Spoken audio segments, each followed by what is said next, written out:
সাংবাদিক খালেদ মহিউদ্দিন, রাজনৈতিক বিশ্লেষক সাকি ওনাকে বলেন, রিসেন্টলি একটা ঘটনা ঘটেছে, এটা আমরা সবাই দেখেছি।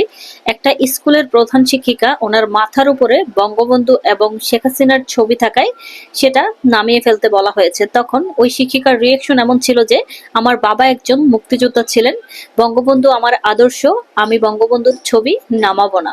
তখন স্থানীয়রা প্রেশার দিলে কিন্তু উনি সেই ছবি নামিয়ে ফেলতে বাধ্য হন। এই ব্যাপারে আপনি কি বলবেন? তখন রাজনৈতিক বিশ্লেষক সাকি উনি বলেন, শেখ মুজিবের ছবি নামিয়ে ফেললেই তো আর ইতিহাস পরিবর্তন হয়ে যাবে না। ৭১-এর ইতিহাস সবাই জানে, বঙ্গবন্ধু সম্পর্কেও সবাই জানে।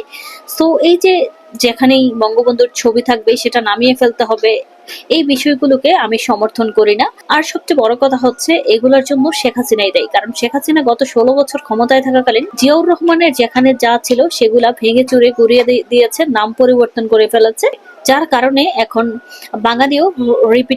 বাঙালি রিপিট করতেছে, শেখ হাসিনার করানো জিনিসগুলাই শেখ হাসিনাকে ফেরত দিতেছে। গত ১৬ বছরে শেখ হাসিনা যদি এই টাইপের কর্মকাণ্ড না করতো, তাহলে হয়তো আজকে বঙ্গবন্ধুর যেখানে যা আছে সেগুলো এইভাবে ভেঙে চুরে গুড়িয়ে দেওয়া হতো না বা সরিয়ে ফেলা হতো না। তো এগুলো অনেকটা গিভ এন্ড টেকের মতো। শেখ হাসিনা যেগুলো করেছে সেগুলাই পার্ট বাই পার্ট উনি ফেরত পাচ্ছেন।